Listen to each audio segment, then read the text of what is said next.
انت بتخاف من الموت عشان ما تعرفوش، عشان ما فيش حد راح المشوار ده ورجع حكالك على اللي شافه. بتخاف من الموت لانه مجهول، والمجهول دايما مخيف. ما تيجي كده انا وانت نرفع الستارة دي ونشوف الموت على حقيقته. السلام عليكم.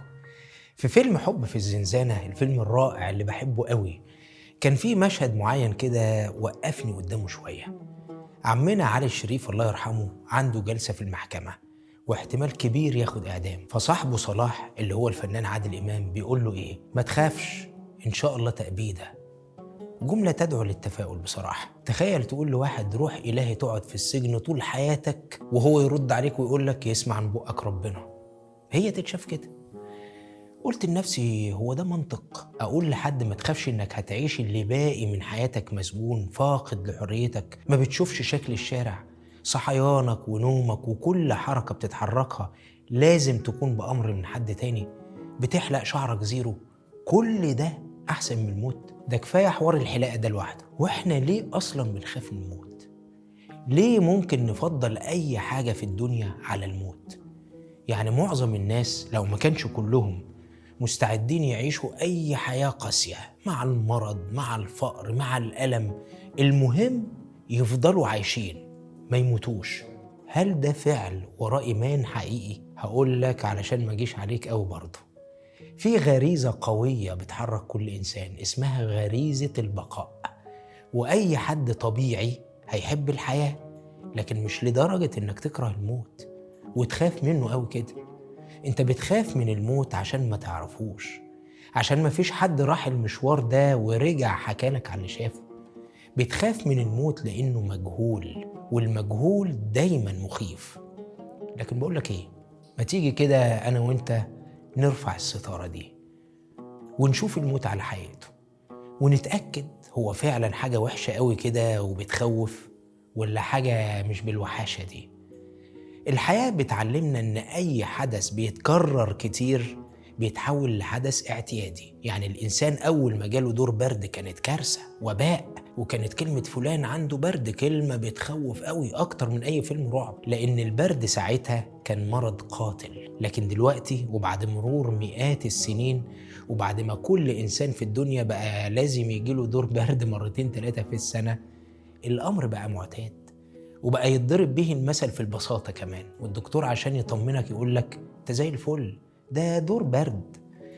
الطبيعي اننا نخاف من الحاجات اللي نقدر نهرب منها، نقدر نتجنبها.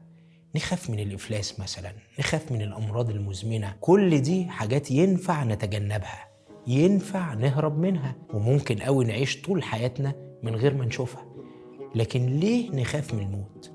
هل ينفع نهرب منه؟ هل خوفنا من الموت هيحمينا من حدوثه؟ بالعكس، كلنا عارفين ان الموت هو الحدث الوحيد اللي هيحصل لنا كلنا. الموت اكتر الاحداث تكرارا في العالم. مش كل الناس بتفلس، مش كل الناس بتصاب بامراض مزمنة، لكن كل الناس بتموت.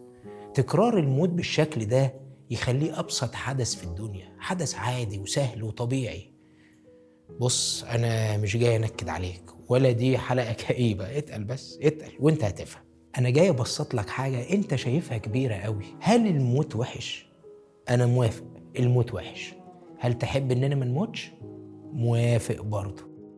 تعالى ما نموتش، وهات لي بقى كل حبايبك وقرايبك وجيرانك وجدود جدودك، كل اللي ماتوا خليهم يرجعوا الدنيا تاني. مبدئيا كده احنا مش هنلاقي مكان نعيش فيه، لأن كل شبر أرض تملكه في الدنيا هو مش بتاعك، هو كان بتاع حد سابه ومات من 20 سنة بقى، من 200 سنة.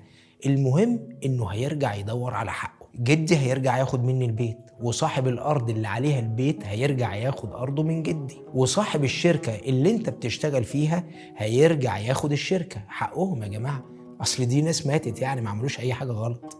وإحنا بقى هننام في الشارع. شارع إيه؟ ده حتى الشارع في ناس هتحط ايديها عليه. عايز اقول لك مهما كان وحشك ناس ماتوا، اهلك بقى، صحابك، ناس عزيزة عليك، الا ان اكبر مشهد مرعب في التاريخ هو مشهد عودة الموتى. لو كان ينفع يحصل العالم كله هيضيق علينا، موارد الكون كلها مش هتكفينا، الأرض نفسها مش هتستوعبنا. الناس هتتحرم مثلا من نعمة الإنجاب ومش هينفع يبقى عندنا عيال. أصل مين مجنون هيسمح لنا نخلف ونزود عدد البشرية اللي هو أصلا زيادة لوحده؟ هناكل بعض حرفيا، ومش هيبقى فيه في الدنيا حبايب.